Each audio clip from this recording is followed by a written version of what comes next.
মুহাম্মদ ইবনে তুগলকের তিনি ছিলেন রাষ্ট্রনায়ক, ভারতের সম্রাট।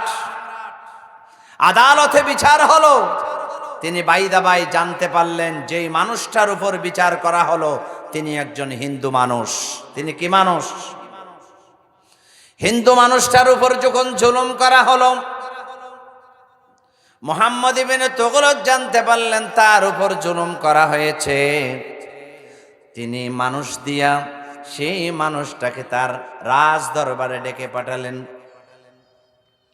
মুহাম্মদ ইবনে তুগলক বলেন, ও আমার সনাতনী ভাই, আপনি আল্লাহর বান্দা। কার বান্দা? ও সনাতনী ভাই, আমি জানলাম আপনার উপর আদালত কর্তৃক অন্যায় এভাবে জুলুম করা হয়েছে। আমি এই দেশের প্রধানমন্ত্রী, আমি রাষ্ট্রনায়ক, সুতরাং আমি আমার জামাটা খুলে দিলাম, আমার ফিটটা আপনার জন্য ওপেন করে দিলাম, উন্মুক্ত করে দিলাম।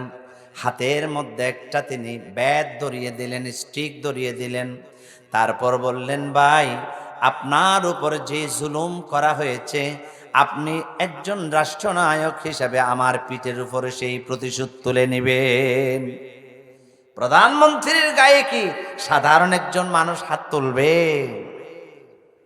তুলবে? তুলবে না। তখন তিনি তুলতে চাননি। মুহাম্মদ ইবনে তুগলক বলেন, আজকে আপনাকে আমাকে এই প্রতিশোধ নিতে হবে। তিনি খুব জোরে আঘাত করলেন।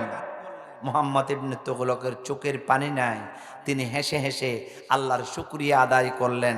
এই লোকটাকে সিনার মধ্যে জড়িয়ে ধরে বললেন, ভাই, তুমি আজকে আমাকে বিশাল একটা শাস্তি থেকে বাঁচিয়েছো। সুবহানাল্লাহ বলেন না? কেমন শাস্তি? ও ভাই, হিন্দু ভাই, আমার রাসূল আমাকে শিক্ষা দিয়েছেন, কোন মজলুম যদি দোয়া করে, কোন মজলুমের দোয়া যদি আল্লাহর দরবারে চলে যায়, আমার রাসূল বলেছেন, লা হিজাবা বাইনাহু ওয়া বাইনাল মাজলুম। মজলুম যখন দোয়া করে, সেই দোয়া আল্লাহর আরশ পর্যন্ত পৌঁছে যায়। আজকে আমার এই দুনিয়াতে আপনার উপর যে জুলুম করা হয়েছে, সেই শাস্তিটা আমার পিঠের উপরে নিয়া কাল কিয়ামতের ময়দানে কঠিন আযাব থেকে রক্ষা করার জন্য চেষ্টা করেছি। ঠিক কিনা? আল্লাহ তাআলা কোরআন শরীফের মধ্যে বলেছেন, ইন্নাল্লাহা ইয়া'মুরুকুম আন তুআদ্দুল আমানাতি ইলা আহলিহা ওয়া ইযা হাকামতুম বাইনান নাসি আন তাহকুমু বিল আদল। বাংলাটা হচ্ছে, আল্লাহ তাআলা, নিশ্চয়ই আল্লাহ তাআলা আদেশ দিচ্ছেন, আন তুআদ্দুল আমানাতি ইলা আহলিহা, তোমাদের কাছে যে আমানত আল্লাহ প্রদত্ত যা এসেছে সেগুলো যার কাছে কাছে দেওয়ার কথা তার কাছে পৌঁছিয়ে দাও। এবং মানুষের মধ্যে যদি তোমরা বিচার ফায়সালা করতে চাও, তোমরা যদি কোনো বিচার কার্যকর পরিচালনা করো, তোমরা যদি কোনো জাজমেন্টের কাজ করে থাকো, তাহলে তোমরা যেন সেইটা আদালতের মাধ্যমে করো, অর্থাৎ সমানে সমানে তোমরা আদায় করো। কার অর্ডার? কে বলেছেন কথাটা? আমার আল্লাহ তাআলা বলছেন। সম্মানিত হাজিরিন, আপনারা জানেন আল্লাহ তাআলা আমাদেরকে অনেক বড় বড় আমানতদারিতা দিয়েছেন। আমাদের কাছে অনেক আমানত আল্লাহ গচ্ছিত রেখেছেন। আল্লাহ পাক সুবহানাহু ওয়া তাআলা পৃথিবীর মানুষকে চলার জন্য, পৃথিবীর মানুষকে হেদায়েতের জন্য একটা বিশাল গ্রন্থ দিলেন। সেই গ্রন্থের নাম হচ্ছে আল কোরআন। গ্রন্থের নাম কি? ওয়া কিতাবুম মুনাজ্জালুন আলা কলবি মুহাম্মাদিন সাল্লাল্লাহু তাআলা আলাইহি ওয়াসাল্লামা। এমন একটা কিতাব, যেই কিতাব আমাদের হাবিবে কিবরিয়া মুহাম্মদ রাসূলুল্লাহ সাল্লাল্লাহু আলাইহি ওয়াসাল্লামের উপর যে যে সমস্যা উপনীত হয়েছে, সেই সমস্যার সমাধানের জন্য আল্লাহ নাজিল করেছেন। ঠিক কিনা? আল্লাহ তাআলা বলছেন, এই কোরআনটা আমি পশু পাখি আসমান জমিন সবাইকে দিতে চেয়েছিলাম, কিন্তু কেউ গ্রহণ করে নাই। আমানত হিসাবে গ্রহণ করেছে মানব জাতি। আমার আল্লাহ বলছেন, ইন্না আরাদানাল আমানাতা আলাস সামাওয়াতি ওয়াল আরদি ওয়াল জিবাল। আমি এই কোরআনটাকে আসমান জমিন পাহাড় সমুদ্র সবাইকে দিতে চেয়েছিলাম, কিন্তু কেউ গ্রহণ করে নাই।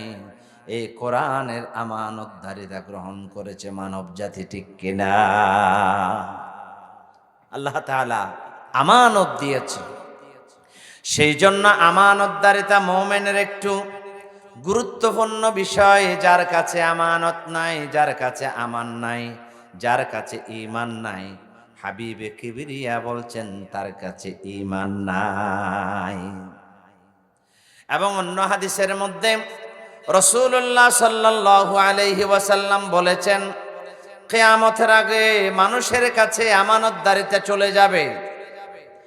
ক্বালা রাসূলুল্লাহ সাল্লাল্লাহু আলাইহি ওয়াসাল্লাম, ইযা দুইয়াতিল আমানা, যখন দেখবে তোমাদের সমাজে সমাজে আমানতদারিতা চলে যাবে, তখন তোমরা ফান্তাজিরুস সাআ, তখন কিয়ামতের জন্য অপেক্ষা করো।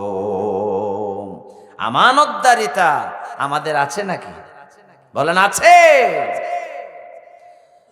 এখন যে যার কাছে বসে শুধু নিজের পকেটটা ভারী করতে চায়, যে যার জায়গায় বসে সেখান থেকে তার নিজের সুবিধাটা চায়, যে চাকরিতে বসলে তার 14 গোষ্ঠী কেমনে চাকরি দেবে সেই চিন্তা, যেই কোনো যদি অর্থ মন্ত্রণালয়ের দায়িত্ব থাকে সেখান থেকে টাকা কিভাবে পাচার করা যায় সেই চিন্তা, জনগণের চিন্তা মানুষ কখনো করে নাই। আমার এই 54 বছরের মানুষ শুধু পকেটের চিন্তা করেছে, ঠিক কিনা?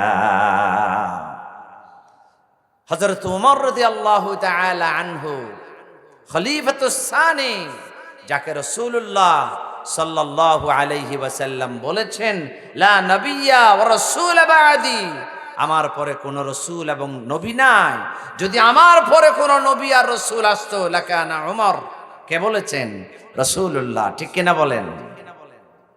সেই রাসূলুল্লাহ সাল্লাল্লাহু আলাইহি ওয়াসাল্লামের জলিলুল কদর সাহাবী হযরত ওমর রাদিয়াল্লাহু তাআলা আনহুর একজন অর্থমন্ত্রীর নাম ছিলেন আবু উবাইদা ইবনুল জাররাহ। কি নাম? আবু উবাইদা ইবনুল জাররাহ। আবু উবাইদা এমন একজন ব্যক্তি, যেই ব্যক্তি ইসলামের মাঠে গিয়া জিহাদের ময়দানে তার বাবাকেও ছাড় দেন নাই। বড় করে বলেন সুবহানাল্লাহ। আল্লাহ রাসূল সাল্লাল্লাহু আলাইহি ওয়াসাল্লাম বলেছেন, হযরত রাসূলুল্লাহ সাল্লাল্লাহু আলাইহি ওয়াসাল্লাম আবু উবাইদা সম্পর্কে বলেছেন, লিকুল্লি উম্মাতিন আমিন, প্রত্যেক উম্মতের জন্য একজন বিশ্বস্ত মানুষ থাকে। ও আমিনু হাদিহিল উম্মাহ, আর আমার আমানতদারির সর্বশ্রেষ্ঠ ব্যক্তির নাম হলো আবু উবাইদা ইবনুল জাররাহ। আমার খেলাফতের, আমার সাহাবীদের মধ্যে সবচেয়ে আমানতদারিতা, সবচেয়ে বিশ্বস্ততা যিনি অর্জন করেছেন তার নাম হচ্ছে আবু উবাইদা। বড় করে বলেন আল্লাহু আকবার। রাসূলুল্লাহ চলে গেলেন পৃথিবীর বুক ছেড়ে। 2 বছর শাসন কার্য পরিচালনা করলেন হযরত আবু বকর। 2 বছর পরে তিনি ইন্তেকাল করার পরে যিনি দায়িত্বভার গ্রহণ করলেন তার নাম হচ্ছে ওমর ইবনুল খাত্তাব। নাম কি? ওমর ইবনুল খাত্তাব, যাকে দেখলে মদিনার মাস্তানরা, মদিনার বোতলওয়ালা মানুষেরা, মদিনার যত বড় গাদ্দার হোক না কেন, যাকে দেখলে থরথর করে কাঁপানি শুরু হয়ে যেত। এমনকি শয়তান পর্যন্ত ওমর যে রাস্তা দিয়ে যাইত সেই রাস্তার ধারে কাছে আসতেন না, ঠিক কিনা বলেন? আল্লাহর পেয়ারা হাবিব সাল্লাল্লাহু আলাইহি ওয়াসাল্লামের এই খেলাফতের দায়িত্ব প্রাপ্ত হযরত ওমর, তার যখন শাসনবার্য শুরু হলো, তিনি তখন অর্থমন্ত্রীর দায়িত্বটা দিলেন রসূলের সবচেয়ে বিশ্বস্ত মানুষটার কাছে। তার নাম হচ্ছে আবু উবাইদা ইবনুল জাররাহ। নাম কি? আবু উবাইদা। রমজানের মাঝামাঝি সময়ে হযরত খলিফা উমরের কাছে তার বিবি বলল, ও আমিরুল মুমিনিন, সবাই তো মার্কেটে গিয়ে বাজারে করে, মানুষের সব সন্তানেরা এখন শুধু বাজার করতেছে, আমার সন্তানেরা কি বাজার করবে না নাকি? একটু চিন্তা করে দেখেন, বিশ্ব 18 লক্ষ বর্গ কিলোমিটারের শাসনকর্তা হযরত ওমর তার পরিবারের বিবি বলছে, আমিরুল মুমিনিন সবাই বাজার করতেছে, আপনি কি আমাদের জন্য একটু বাজার করবেন না, ঠিক কিনা? চিন্তা করেছেন? হযরত ওমর রাদিয়াল্লাহু তাআলা আনহু একটু করে চিন্তা করলেন, হ্যাঁ, সকলে তো বাজার করতেছে, আমার সন্তানেরা কি বাজার করবে না? কিন্তু বাজার করতে চাইলে পকেটের মধ্যে টাকা নাই। হযরত ওমর রাদিয়াল্লাহু তাআলা আনহু খেজুরের ছটের মধ্যে ঘুমাইতেন। তার রাজপ্রাসাদ ছিল, খেজুরের বেষ্টিত একটা রাজপ্রাসাদ ছিল হযরত ওমরের। হযরত ওমর রাদিয়াল্লাহু তাআলা আনহু তখন একটা চিঠি লিখলেন তার অর্থমন্ত্রীর কাছে, ও আমার অর্থমন্ত্রী, সামনে ঈদ আসবে, প্রত্যেক মানুষেরা বাজার করতেছে, সন্তানেরা বাজার করতেছে, আমার সন্তানেরা বাজার করার জন্য টাকা নাই। তোমার কাছে একটু আবেদন করতেছি, বাইতুল মাল থেকে আমি ওমরের জন্য যেই বেতন দাও, তুমি যদি পারো, সম্ভব হয়, আমাকে আগামী 2টা মাসের জন্য অ্যাডভান্স বেতন দিয়ে দিও। সুবহানাল্লাহ বলবেন না? শুধু বাংলাদেশ নয়, বাংলাদেশের মতো 10টার চেয়ে বেশি রাজ্য হযরত ওমর রাদিয়াল্লাহু তাআলা আনহুর এই যে ওনার শাসন কার্য চলেছেন এত লম্বা সময় ধরে, হযরত ওমর আবু উবাইদার কাছে যখন চিঠি গেল, আবু উবাইদা চিঠিটা খুললেন আর 2 চোখের পানি ছেড়ে দিয়ে শুধু কান্না, শুধু কান্না, শুধু কান্না। লোকেরা জিজ্ঞাসা করে, আবু উবাইদা কান্না করো কেন? আবু উবাইদা আরো বেশি কান্না করে, ও আমার রাসূলের সাহাবীরা, আজকের এই কঠিন সময়ে আমি একটা বিশাল পরীক্ষার মধ্যে পড়ে গেলাম।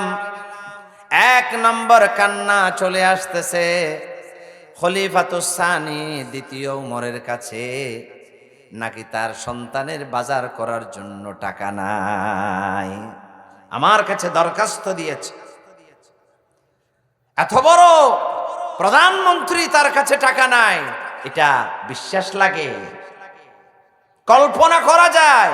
ঠিক রাসূলুল্লাহ সাল্লাল্লাহু আলাইহি ওয়াসাল্লামের হাতে গড়া যেই মানুষগুলো, স্বর্ণের মানুষগুলো ছিল, তারা ছিল এইরকম। হযরত আবু উবাইদা কি করলেন? সেই চিঠিতে অন্য কোনো চিঠি লেন নাই, অপর পৃষ্ঠায় 2টা কথা লিখলেন। 2টা কথা লেখার পরে হযরত ওমরের কাছে তিনি আবার রিটার্ন সেই চিঠিটা পাঠিয়ে দিলেন। আবু উবাইদা হযরত ওমরকে সালাম দিলেন, আমিরুল মুমিনিন, আপনি আমার কাছে চিঠি দিয়েছেন, কোনো সমস্যা নাই, আমার কাছে 2 মাসের বেতন চেয়েছেন, তাও সমস্যা নাই।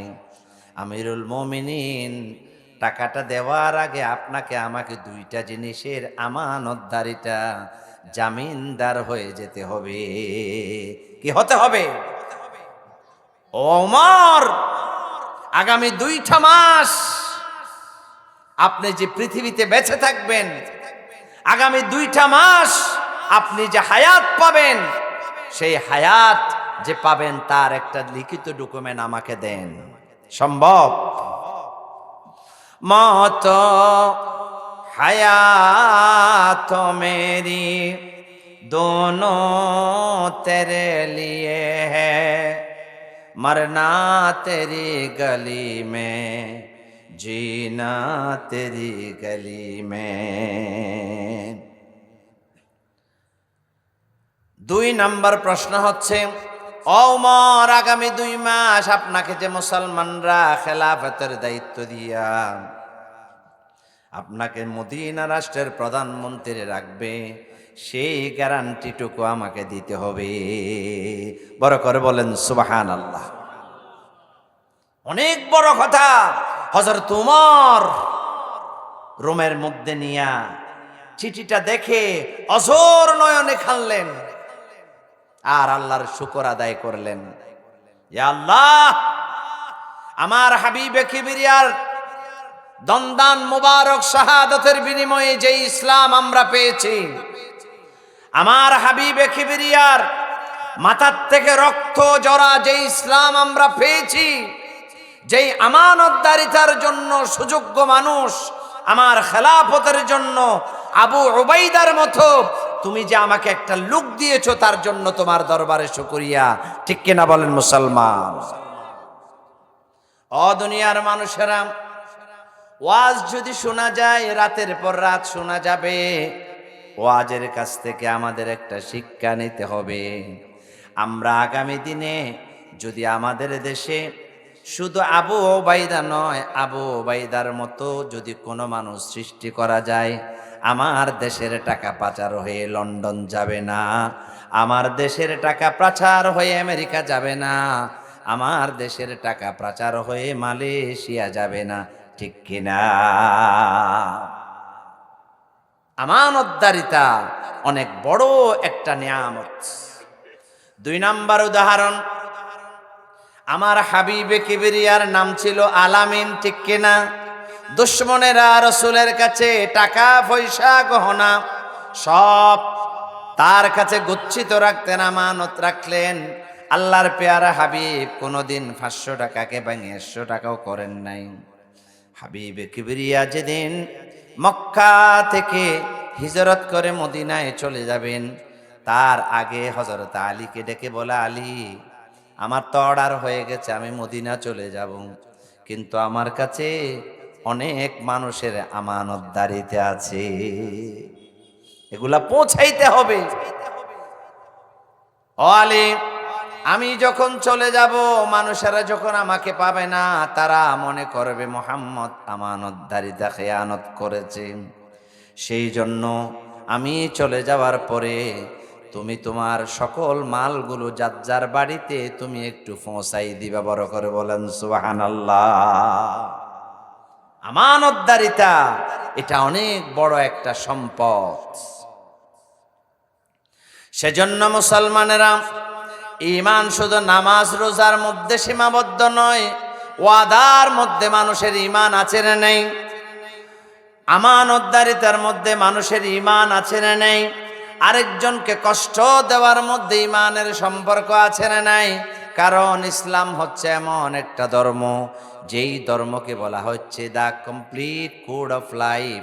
মানুষের জীবনে যতগুলো জিনিসের প্রয়োজন, সবগুলার যোগান আমার ইসলাম দিয়েছে। সুবহানাল্লাহ বলেন না? সুতরাং আমার কাছে আল্লাহ তাআলা 5 ওয়াক্ত নামাজের আমানতদারিতা দিয়েছেন। আমার কাছে আমার আল্লাহ 30টা রোজার আমানতদারিতা দিয়েছেন। আমার আল্লাহ আমাকে পিতা করে আমার সন্তানের আমানতদারিতা দিয়েছেন। এই আমানতদারিতাটুকু আমাদেরকে ঠিক মতো আদায় করায় আল্লাহ তৌফিক দান করুক। সবাই বলি আমিন। আয়াতের প্রথম অংশ হচ্ছে আমানতদারিতা নিয়ে। দ্বিতীয় যে অংশ, এই জিনিসটা আমাদের দেশে খুব বেশি প্রয়োজন।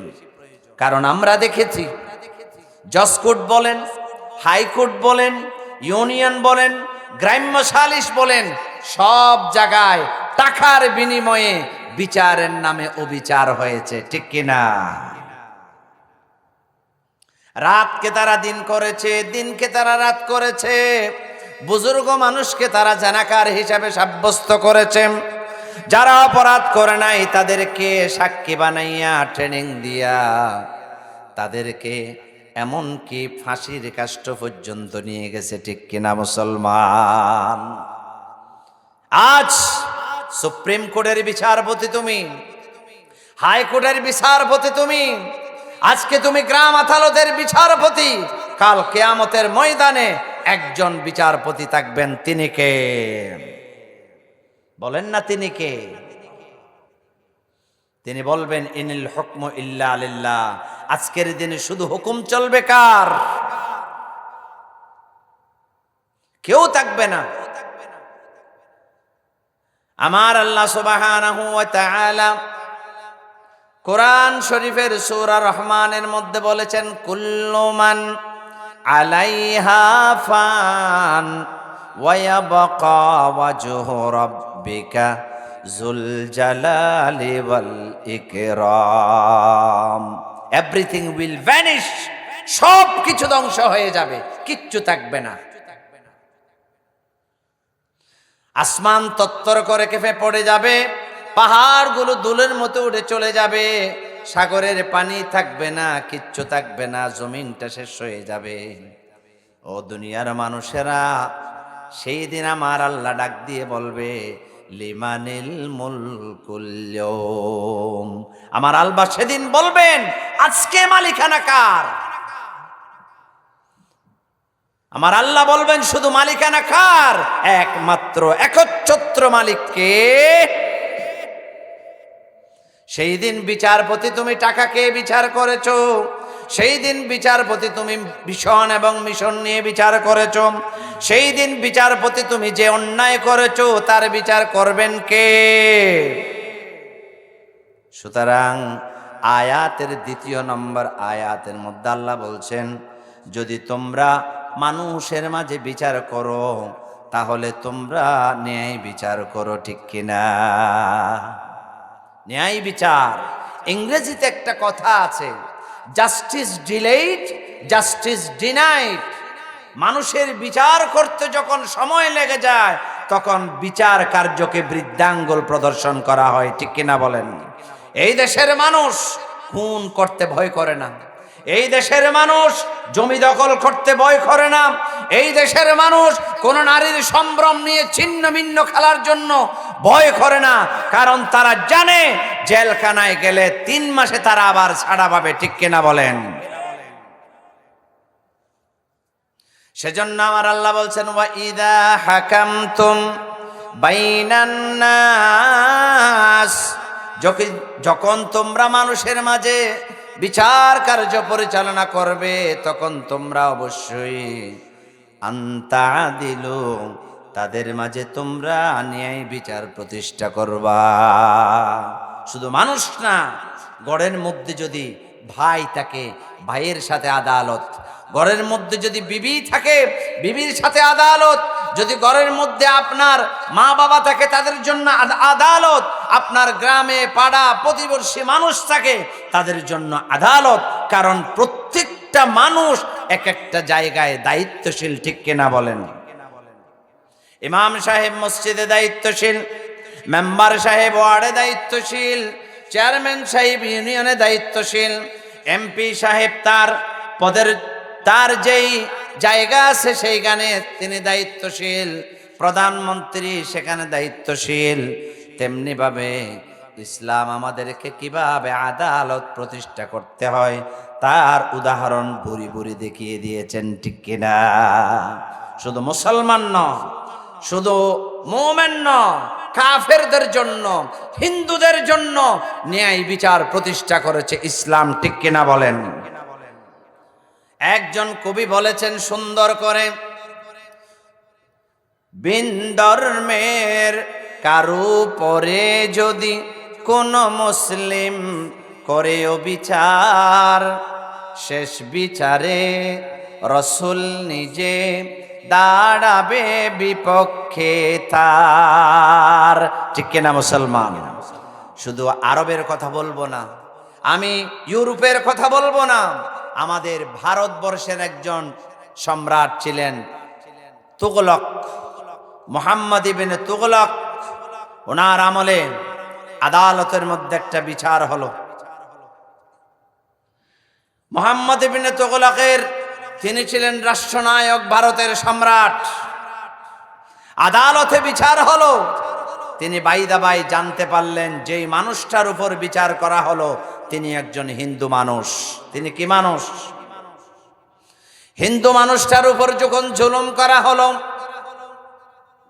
মুহাম্মদ ইবনে তুগলক জানতে পারলেন তার উপর জুলুম করা হয়েছে। তিনি মানুষ দিয়া সেই মানুষটাকে তার রাজ দরবারে ডেকে পাঠালেন। মুহাম্মদ ইবনে তুগলক বলেন, ও আমার সনাতনী ভাই, আপনি আল্লাহর বান্দা। কার বান্দা?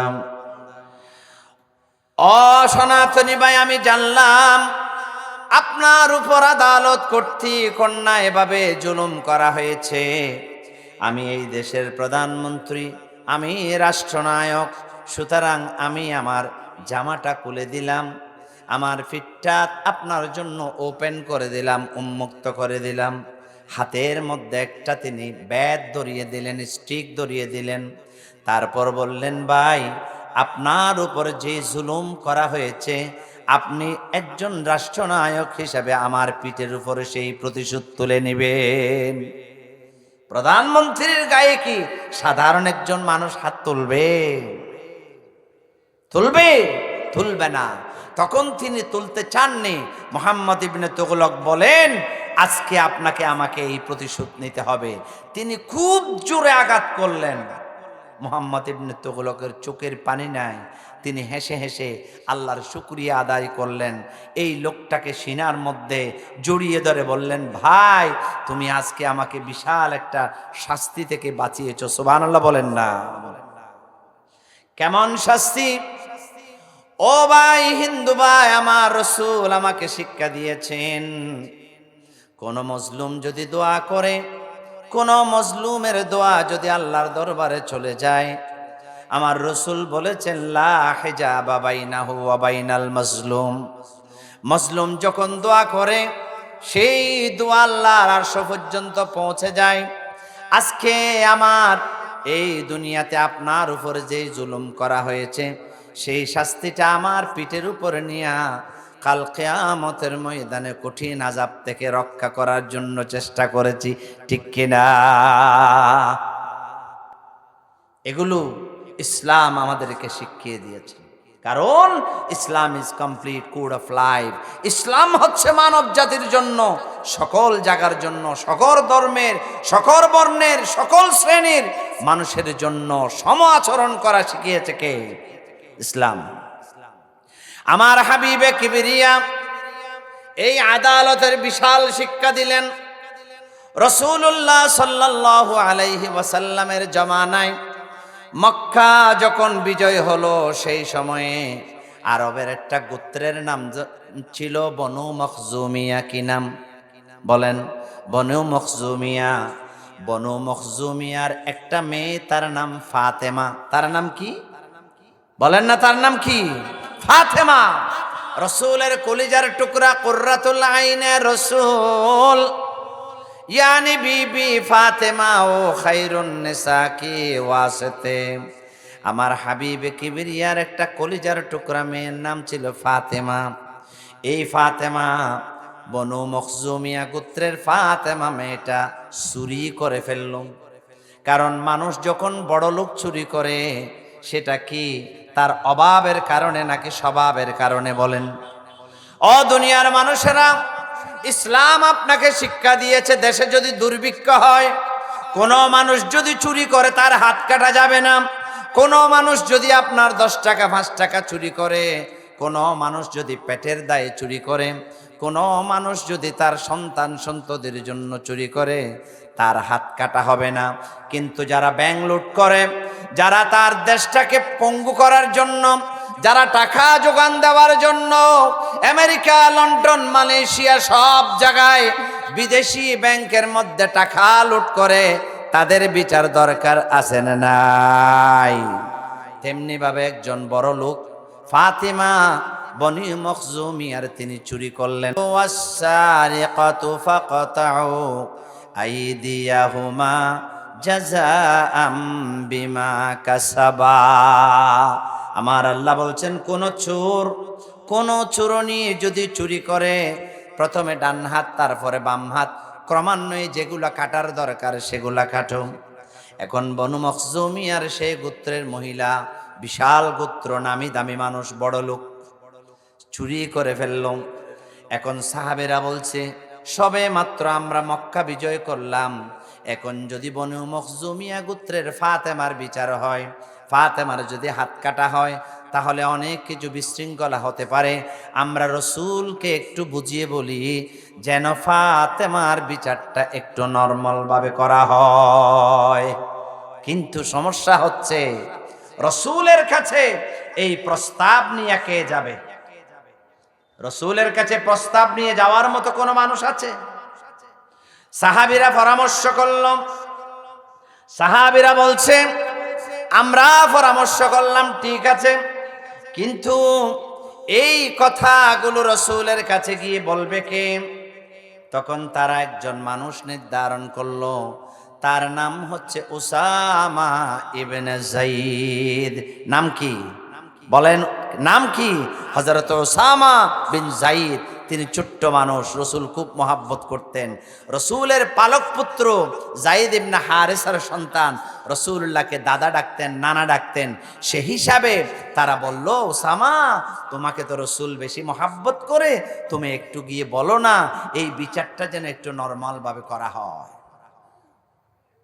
আদরের নাতি দাদার কাছে গিয়া বলে, দাদা, সাহাবীরা সবাই জড়ো হয়ে গিয়েছে, তারা পরামর্শ করেছে, তারা সিদ্ধান্ত নিয়েছে, কিন্তু আপনাকে জানাবার মতো সাহস তাদের নেই। তারা বলছে, বনু মখজুমিয়ার যেই ফাতেমা চুরি করেছে, সেই ফাতেমার চুরের বিচারটা যেন একটু নরমাল ভাবে করা হয়। আল্লাহর পেয়ারা হাবিব শোনা মাত্র রসুলের চোখগুলো লাল হয়ে গেল। এই চোখটা লাল করে দিলেন কে? আল্লাহর রসুল এত বেশি শান্ত ভদ্র মানুষ, তিনি কোনোদিন কাউকে মা দরাবা রাসূলুল্লাহ সাল্লাল্লাহু আলাইহি ওয়াসাল্লাম কাত্তু বিয়াদিহি ওয়ালা খাদিমান। আমার পেয়ারা হাবিব এত নরম, এত ভদ্র মানুষ ছিলেন, জীবনে কোনোদিন কারো গায়ে তিনি হাত ওঠান নাই, এমনকি চাকরের গায়ে পর্যন্ত। সুবহানাল্লাহ বলবেন না? আল্লাহর পেয়ারা হাবিব সাল্লাল্লাহু আলাইহি ওয়াসাল্লাম তখন তার নাতিকে বললেন, ও উসামা, আতাশাফাউ ফি হাদ্দি মিন হুদুদিল্লাহ, তুমি কি আমার কাছে আল্লাহ তাআলা যেই বিধান দিয়েছে সেই বিধানের বিপক্ষে কথা বলতে আসছো নাকি? এই অর্ডার মুহাম্মদের নয়, এই অর্ডার দুনিয়ার কোন রাজার নয়, অর্ডার দিয়েছেন কে? বলেন, অর্ডার দিয়েছেন কে? আমার আল্লাহ অর্ডার দিয়েছেন। আতাশাফফু ফি হুদ্দি মিন হুদুদিল্লাহ, তুমি কি আল্লাহ তাআলার যেই বিধান দিয়েছে সেই বিধানের বিপক্ষে কথা বলছো? রাসূলুল্লাহ টের পেলেন এই কাজগুলো সাহাবায়ে কেরাম করেছেন। তখন তিনি লোক সমাবেশের সামনে এসে একটা ফাখাতাবা রাসূলুল্লাহ সাল্লাল্লাহু আলাইহি ওয়াসাল্লাম, রাসূলুল্লাহ একটা বক্তব্য দিলেন। আইয়ুহান নাস, তিনি বললেন, এখানে কোনো হিন্দু, বৌদ্ধ, খ্রিস্টান, মুসলমান ও মুসলমানের কথা বলেন নাই। তিনি বলছেন, আইয়ুহান নাস ইন্নামা আহলাকাল্লাযীনা ক্বাবলাকুম, তোমাদের আগে যারা ছিল তারা ধ্বংস হয়েছে, কারণ তারা যখন কোনো গরিব মানুষ চুরি করত, লাতারাকু, তারা তাকে ছেড়ে দিত না। কোন গরিব মানুষ চুরি করলে তার উপর তারা হদটাকে ছাপিয়ে দিত। কোন বড় মানুষ চুরি করলে তাকে তারা ছেড়ে দিত, তাদের বিচার করত না। কিন্তু কোন গরিব মানুষ যদি চুরি করত, সম্ভ্রান্ত কম, তার টাকা পয়সা নাই, জন নাই, বল নাই, সেই রকম মানুষ যখন চুরি করত, তখন তারা তার উপর হদটাকে চাপিয়ে দিত, তাদের হাত কাটা হতো, তাদের শাস্তি হতো, তাদের বিচার হতো। বাংলাদেশে বিগত দিনে আমরা এই দৃশ্য দেখেছি নাকি দেখে নাই বলেন তো? দেখেছেন? যারা বিচার পাবার যোগ্য ছিল, এমনকি একটা লাশকে কেটে কেটে টুকরো করেছে, 60টা টুকরো, সেই মানুষটাকে ছেড়ে দিয়েছে বিচারক। অপরাধ করে নাই। সাক্ষীকে বলছে সাক্ষী দাও, সাক্ষী বলছে আমি তো ওনাকে এই কাজ করতে দেখি নাই। তুই বেটা কথা বলস আমাদের উপর, বাংলার তোর জায়গা হবে না, তোকে পাঠাই দেব মামু বাড়ি দিল্লি, ঠিক কিনা বলেন? তিনি আমার ধর্মের লোক ছিলেন না। এই মানুষটা যখন মারা গেলেন, আল্লামা মরহুম সাইদি যখন মারা গেলেন, এই লোকটা কেঁদে কেঁদে জানাজায় গিয়েছে। ও মানুষ, তুমি তো হিন্দু মানুষ, তোমার ভয় লাগে না? বলে যে ভয় আর কি করব ভাই, জীবনে যত ভয় ছিল সব তো কেটে দিয়েছে। কেন এসেছো? এই বাংলার 18 কোটি মুসলমান, আজকে আমি জানিয়ে দিতে এসেছি, আমি আল্লামা সাইদির বিরুদ্ধে সাক্ষী দিতে চাই না। আমার জীবনটা কেড়ে নেওয়া হয়েছিল, আমাকে বর্ডার ক্রস করে দেওয়া হয়েছে, তারপরেও আমি সাক্ষী দিই নাই। আজকে আমি জানিয়ে দিতে এসেছি, বীর পুরুষের মতো আল্লামা সাইদি সেই অপরাধ করে নাই, ঠিক কিনা বলেন? সেই চরিত্র এই দেশে ছিল, হয়তো ভবিষ্যতে থাকবে। তবে যদি আমরা, if you want to change our country, যদি আমরা আমাদের দেশটাকে পরিবর্তন করতে চাই, we have to change our habits, আমাদের অভ্যাসটুকু আমাদেরকে পরিবর্তন করতে হবে, ঠিক কিনা? রাসূলুল্লাহ বলছেন, তোমাদের আগে যারা অন্যায় করত, তারা যদি গরিব মানুষ হতো, তাদেরকে হাত কেটে দেওয়া হতো, তাদের উপর হদ শামিল করা হতো। কিন্তু কোনো বড় লোক যদি কোনো ধরনের অপরাধ করত, তার উপর অত্যাচার করা হতো না। আমার হাবিবে কিবরিয়া তখন একটা শপথ করবেন, ওয়াইমুল্লাহ। রাসূলুল্লাহ তখন শপথ করে বললেন সাহাবীদেরকেও, সাহাবী, তোমরা যে আশঙ্কা করেছো, সে আশঙ্কা তোমাদের চেয়ে বেশি জানেন কে? বেশি কে জানেন? আল্লাহ, আমার আল্লাহ বেশি জানেন। ওয়াইমুল্লাহ, আল্লাহর কসম করে বলি, এটা তো শুধু ফাতেমা, লৌ আন্না ফাতেমাতা বিনতে মুহাম্মদ সারাকাত, আমার হাবিব তিনি আমার মেয়ে বলেন নাই, তিনি বলেছেন স্বয়ং যদি মুহাম্মদের মেয়ে ফাতেমা চুরি করত, আমি মুহাম্মদ লাকাতাতু ইয়াদাইহা, আমি তার হাতটাকে কেটে দিতাম। সুবহানাল্লাহ, আল্লাহু আকবার বলেন। এ বিচার এদেশে যদি বেশি করতে হবে না, 5টা যদি বাইতুল মোকাররমের সামনে করে দেওয়া হয়, আর সিসকে চুর বলেন, ব্যাটারি চুর বলেন, মসজিদের এই যে ট্যাং চুরি করে এগুলা বলেন, আপনার বাড়িতে চোর বলেন, এই চোর বলবে যে ভাই কাল থেকে দরকার হলে টমটম চালাবো, কিন্তু চুরি করব না, ঠিক কিনা বলেন? সুতরাং আমার আল্লাহ বলছেন আনতাহকুমু বিল আদল, কিন্তু এই বিচার ধনী লোক, বড় লোক, মন্ত্রীর ছেলে, এমপির ছেলে, এমনকি প্রধান বিচারপতির ছেলে যদি অন্যায় করে, সেটা করতে হবে যেমন করেছিলেন আমার উমর, ঠিক কিনা বলেন? হযরত উমর পৃথিবীতে একজন ব্যক্তি, যার কথা শুনলে শ্রদ্ধায় মনটা ভরে যায়। যেই উমর পৃথিবীর জমিনে শান্তির জন্য তিনি অত্যন্ত একজন গুরুত্বপূর্ণ ব্যক্তি ছিলেন। ভারতের জাতীয় নেতা, ভারতের যাকে জাতির পিতা বলা হয়, মহাত্মা গান্ধী যখন ইংরেজ থেকে ভারতটাকে তিনি স্বাধীনতা অর্জন করলেন, তখন ভারতের মানুষদেরকে তিনি বলছিলেন, উদ্দেশ্য করে বলেছিলেন, ও আমার ভারতের মানুষেরা, যদি ভারতবর্ষে শান্তি পেতে চাও, তাহলে উমরের মতো মানুষের দরকার, ঠিক কিনা মুসলমান? সাদাকাত কাফাইকার সাহাবা সাহাবা, হেদায়ত কা মাহাওয়ার সাহাবা সাহাবা, ও সিদ্দিক আকবর ও ফারুক আজম, ও সিদ্দিক আকবর ও ফারুক আজম, হেদায়ত কা মাহাওয়ার ও তৈয়ার জন্নত সাহাবা সাহাবা। সুবহানাল্লাহ বলেন না? এই আল্লাহর পেয়ারা হাবিব দুনিয়ার মধ্যে শান্তি প্রতিষ্ঠিত করে রাসূলুল্লাহ দুনিয়ার বুক ছেড়ে চলে গেলেন। তখন হযরত খলিফাতুস আউয়াল আবু বকর সিদ্দিক, তিনি প্রথম খলিফা, তিনি খেলাফতের দায়িত্বভার গ্রহণ করলেন, যার কথা আমার হাবিব ইশারা ইঙ্গিতে বলে গিয়েছেন। হযরত আবু বকর সিদ্দিক বলেন, আমি তো একটু স্বভাবে নরম মানুষ, আমার প্রধান বিচারপতির দায়িত্ব পালন করবে হযরত উমর। কে পালন করবে? হযরত উমর। প্রধানমন্ত্রী আবু বকর সিদ্দিক, প্রধান বিচারপতি হযরত আবু বকর সিদ্দিক রাদিয়াল্লাহু তাআলা আনহু। হযরত উমর রাদিয়াল্লাহু তাআলা আনহু 1 বছর বিচার কার্যালয়ে এসেছেন, সাইন করেছেন, বেতন নিয়েছেন। একটা বছর পরে গিয়া হযরত আবু বকর সিদ্দিককে বললেন, ইয়া খলিফাতা রাসূলিল্লাহি, বড় করে বলেন সাল্লাল্লাহু আলাইহি ওয়াসাল্লাম, ও আমার আল্লাহর রাসূলের সাহাবী আবু বকর, আপনি কেন আমাকে এই পোস্টের মধ্যে নিয়োগ দিলেন? খামাকা টাকাগুলো কেন বিনষ্ট করছেন? হযরত আবু বকর জিজ্ঞেস করে, উমর, কেন তুমি এই কথা বলছো?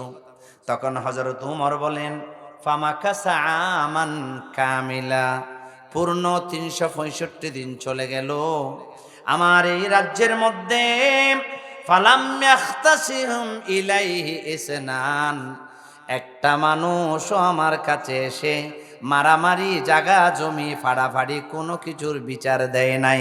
সুবহানাল্লাহ।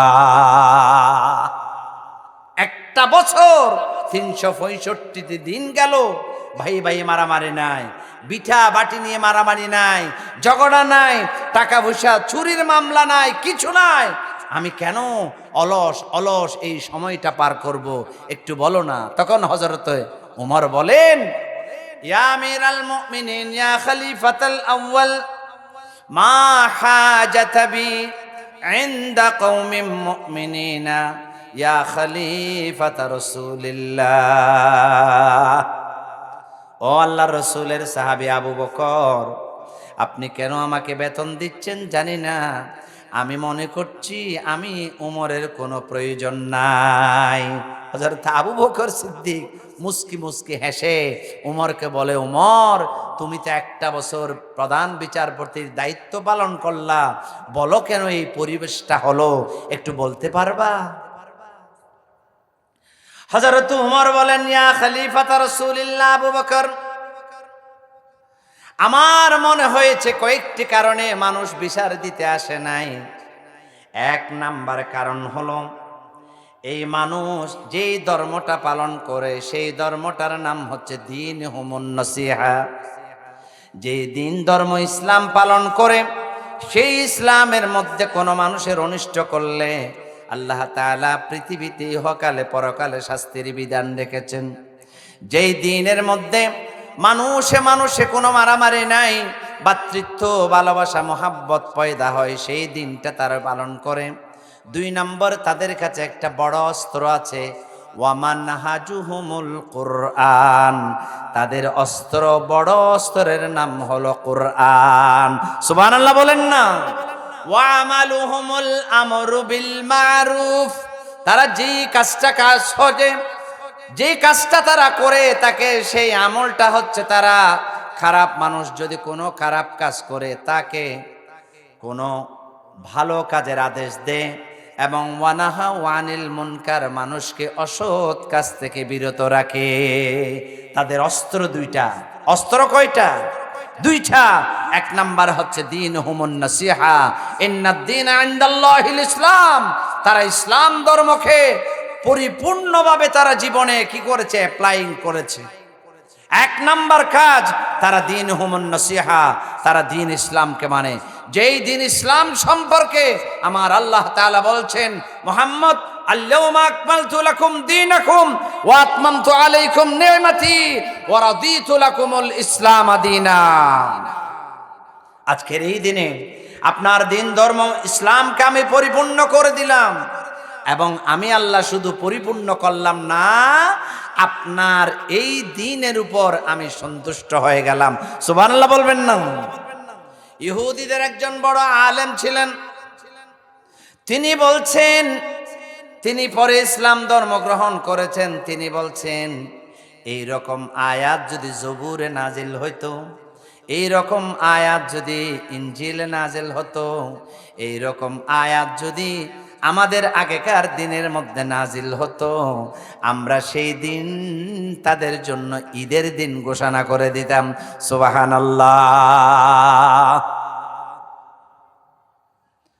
আজ আমরা ইসলাম পেলাম, ইসলামের ফলোয়ার নাই। নামে আছে ইসলাম, নাম আমার আব্দুর রহমান, আব্দুর রহিম, কাজ আমার ব্রাহ্মণের মতো, কাজ আমার খ্রিস্টানের মতো, কাজ আমার বুদ্ধদের মতো। অথচ সাহাবীদের অস্ত্র ছিল এক নাম্বার, তারা ফলো করত দীনুহুমুন নসিহা, তারা ইসলামকে পরিপূর্ণভাবে মানত।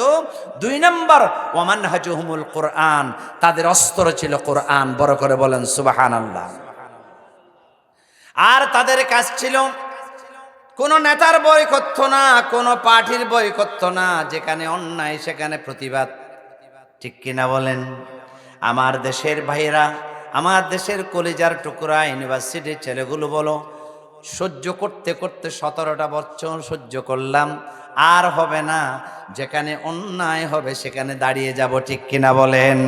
ভবিষ্যতে যারা আসবে, আমার কোরআনের বিরুদ্ধে যদি কোনো কিছু বলা হয়, আমার মেয়েদের নারীদের নেকাব নিয়ে যদি কোনো কথা বলা হয়, হাদিস নিয়ে যদি কোনো কথা বলা হয়, ইসলাম ধর্ম নিয়ে যদি কোনো কথা বলা হয়, সংসদে যদি কোরআনের বিরুদ্ধে কোনো আইন পাস করা হয়, আমরাও প্রয়োজনে জীবন দিতে রাজি। ঠিক কিনা?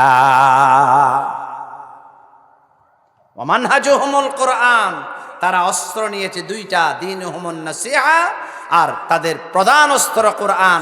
কাজ করছে 2টা, ইয়ামুরুনা বিল মারুফ, মানুষকে ভালো কাজের আদেশ দিয়েছে, আর খারাপ কাজ থেকে মানুষকে বিরত রেখেছে।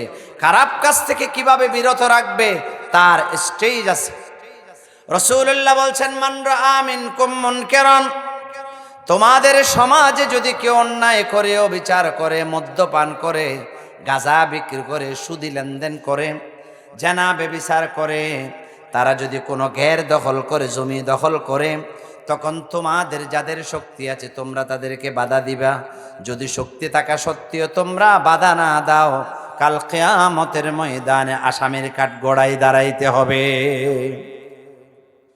এরপরে রাসূলুল্লাহ সাল্লাল্লাহু আলাইহি ওয়াসাল্লামের এই সাহাবী হযরত উমর বলেন, ওয়া ইজা মারিদা আহাদুহুম আদু। হাবিবে কিবরিয়ার এই জলিলুল কদর সাহাবী বললেন, 1 বছরের ভিতরে বিচার না হওয়ার কারণে তারা যদি কোনো মানুষ অসুস্থ হয়, সেই অসুস্থ মানুষকে তারা সেবা শুশ্রূষা করে। আমাদের দেশে এখন বিপরীত, আমরা মানুষ অসুস্থ হলে টাকা দিই না, আমরা 4 দিন না ফাতিহার জন্য টাকা দিই, চল্লিশার জন্য টাকা দিই। আমরা মানুষের যখন অসুস্থ হয় তখন তার পাশে দাঁড়াই না। আলহামদুলিল্লাহ, এই যে আমার এই এলাকার প্রবাসী গুরু, এই কমিশনার পাড়ার প্রবাসী গুরু, আমার আতব্বরার পাড়ার প্রবাসী গুরু, ইমাম শহীদ, এই যে সংগঠন, এরা বৎসরে মিনিমাম এই এলাকায় যত গরিব মানুষ তাদের কাছে হাত দিয়েছে তারা ফেরত দেয় নাই। আলহামদুলিল্লাহ বলেন না? আল্লাহ তুমি তাদের টাকার মধ্যে, তাদের কাজের মধ্যে বরকত দান করো, আমিন বলেন। যখন কোনো মানুষ অসুস্থ হয় তারা তার সেবা করে, শুশ্রূষা করে। আর কোনো মানুষ যদি অসুস্থ, দরিদ্র হয়ে যায়, গরিব হয়ে যায়, নাসারুহু, তারা তাকে সাহায্য করে। সুবহানাল্লাহ।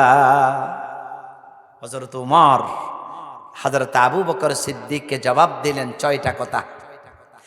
এরপরে 2 বছর পরে হযরত আবু বকর সিদ্দিক পৃথিবীর জমিন থেকে বিদায় নিয়ে তিনি চলে গেলেন। এবারের প্রধানমন্ত্রীর দায়িত্ব আসলো হযরতে উমরের কাছে। হযরত উমর মানে ন্যায় বিচারের জন্য একজন প্রতীক, ন্যায় বিচারের জন্য একজন উদাহরণ। হযরত উমর যেই দিন দায়িত্বভার গ্রহণ করলেন, সেই দিন বাড়ির মধ্যে গিয়া তার স্ত্রীকে বললেন, ও আমার বিবি, তোমার কাছে আজকে একটা গুরুত্বপূর্ণ বিষয় নিয়ে কথা বলতে চাই। বিবি বলে, আপনি কি গুরুত্বপূর্ণ কথা বলবেন, তাড়াতাড়ি একটি বলেন। আপনার কথাটা শোনার জন্য আমি বড় দৃঢ় আগ্রহ নিয়ে বসে আছি।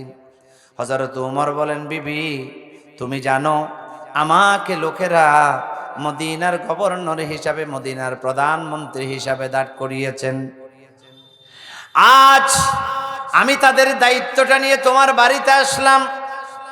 আমি তোমার কাছে একটা কথা বলতে চাই বিবি, আমার উপর তোমার কিছু হক আছে, তোমার উপর আমার কিছু হক আছে। হয়তো আজকের পর থেকে আমি উমর, তুমি স্ত্রী হিসাবে তোমার হক আদায় করতে পারবে না। তোমার জন্য দুইটা পথ খোলা। কয়টা পথ? এক নাম্বার পথ হলো, তুমি যদি সবর করে ধৈর্য ধরে আমার সাথে জীবন যাপন করো, কাল কিয়ামতের ময়দানে উমরের স্ত্রী হিসাবে কিয়ামতের ময়দানে পরিচয় পাইবা। আর যদি তুমি সহ্য করতে না পারো, স্বামী হারার যেই বেদনা, স্বামীকে কাছে না পাওয়ার যেই বেদনা, সেটা যদি সহ্য করতে না পারো, আজকের পরে তুমি তালাক নিয়ে চলে যেতে পারো। হযরত উমরের স্ত্রী বলে, আমিরুল মুমিনিন, আপনি মানুষের সেবা করবেন, আমি যদি আপনাকে ছেড়ে চলে যাই তাহলে কাল কিয়ামতের ময়দানে আমি আসামির কাঠগড়ায় দাঁড়াতে হবে। আমিও কাল কিয়ামতের ময়দানে উমরের গর্বিত স্ত্রী হিসাবে পরিচয় দিতে চাই। সুবহানাল্লাহ। আল্লামা শেখ সাদী বলেন, জনে খুবে ফরমা বরু পারসা কুনদ মর্দ দরবিশারা পাদেশাহ। সুবহানাল্লাহ বলেন না। হযরত উমর, হযরত শেখ সাদী বলছেন, যেই পৃথিবীর জমিনে যেই মহিলা তার স্বামীর সুখে এবং দুঃখে আল্লাহর শুকরিয়া আদায় করে, স্বামীর শুকরিয়া আদায় করে, সহ্য করে, সেই মহিলার স্বামীটা সারাদিন মানুষের দ্বারে দ্বারে ভিক্ষা করলেও বাড়িতে গিয়ে রাজার মতো ঘুমাইতে পারে। বড় করে বলেন সুবহানাল্লাহ।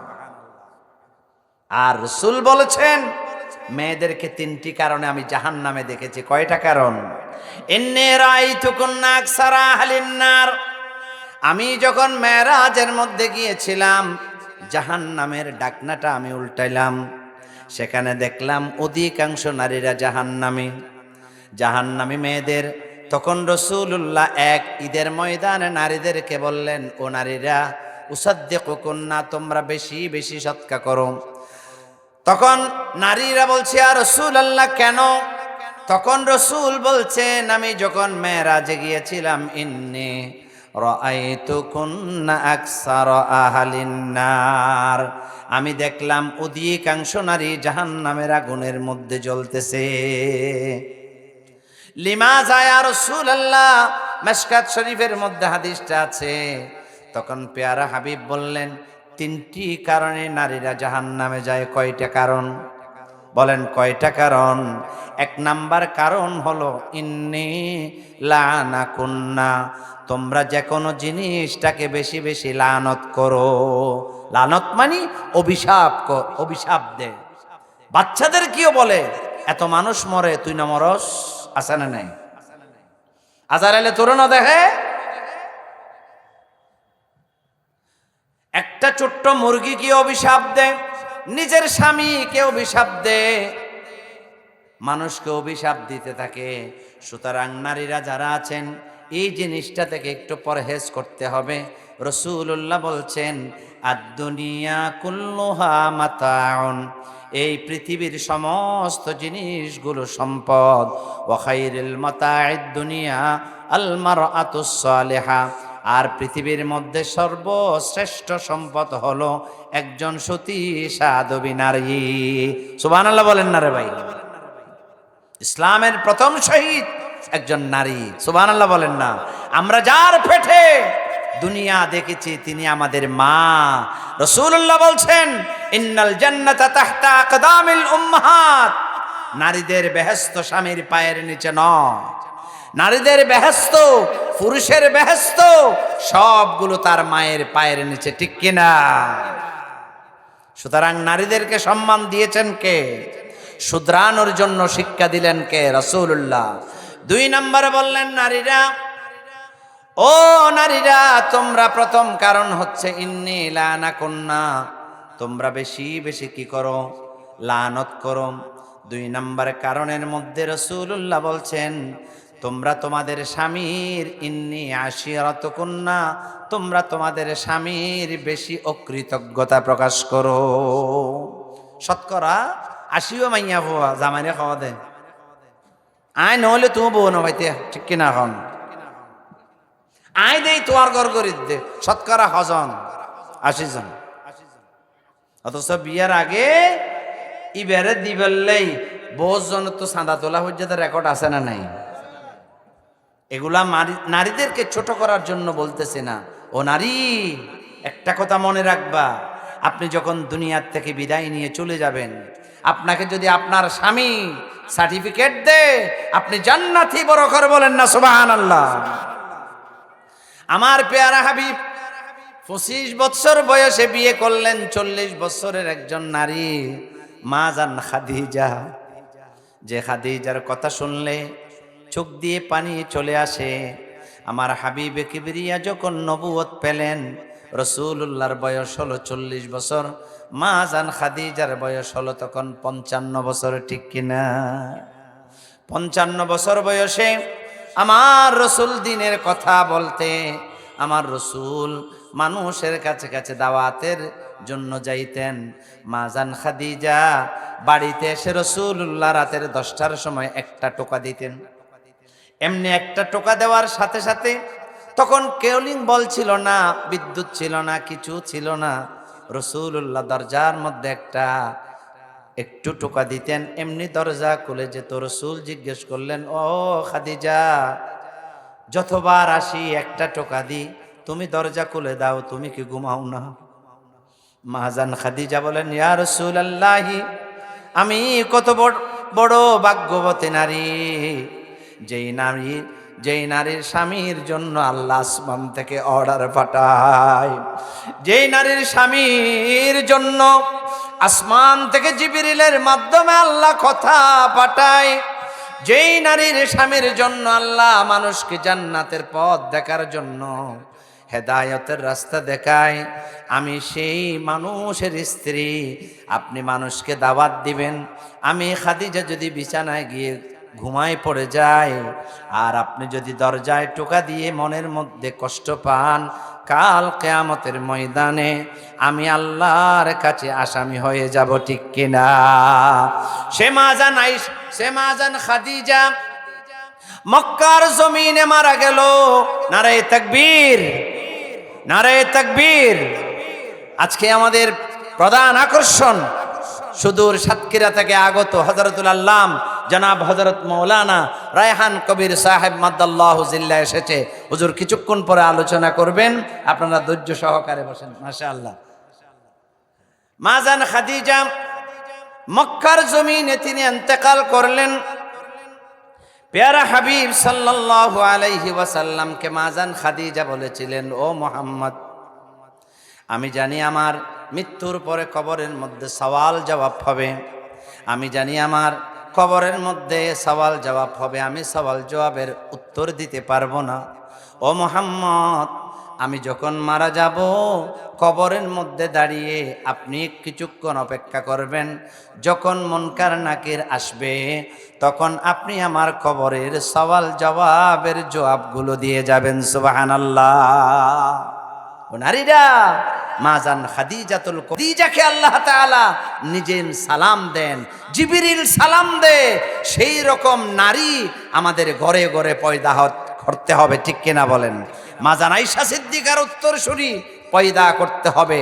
শুধু বাংলা ইংলিশ গণিত নিয়ে থাকবো না, বাংলা ইংলিশ গণিতের পাশাপাশি কোরআন এবং হাদিসের হাফেজা হয়ে যাব, ফিকহের মাসালার অন্যতম দাবিদার হব। আমার গড়তে হবে ইসলামের একটা বড় দুর্গ, ঠিক কিনা বলেন? সেই গড়ে আল্লাহর রহমত আসতে পারে নাকি পারে না? আল্লাহ তাআলা আমাদের সকলকে আজকের যে কথাগুলো বলেছি, আমার কিছু কথা বাকি ছিল, হয়তো বলা সুযোগ হয় নাই, আমি ভবিষ্যতে বলার সুযোগ হব। আমরা হযরতের মতো এরকম একজন প্রজ্ঞা, এত সুন্দর সুললিত কণ্ঠে যিনি কথা বলেন, তার কথা হয়তো শুনতে পারবো না। ইনশাআল্লাহ আমরা বলবো ভবিষ্যতে। আমি হযরতকে আমার জায়গা ছেড়ে দিচ্ছি। আল্লাহ পাক আজকে যারা আসবেন তাদেরকে যথাসময়ে সঠিক সময়ে এসে দ্বীনের কথাগুলো বলার এবং ভবিষ্যৎ জীবনে এগুলো আমরা আমাদের জীবনে অ্যাপ্লাইং করার সুযোগটা যেন আল্লাহ দেয়। সবাই বলি আমিন। হাযা মা ইনদি ওয়াল ইলমু ইনদাল্লাহ। ওয়াসসালামু আলাইকুম ওয়া রাহমাতুল্লাহি ওয়া বারাকাতুহু।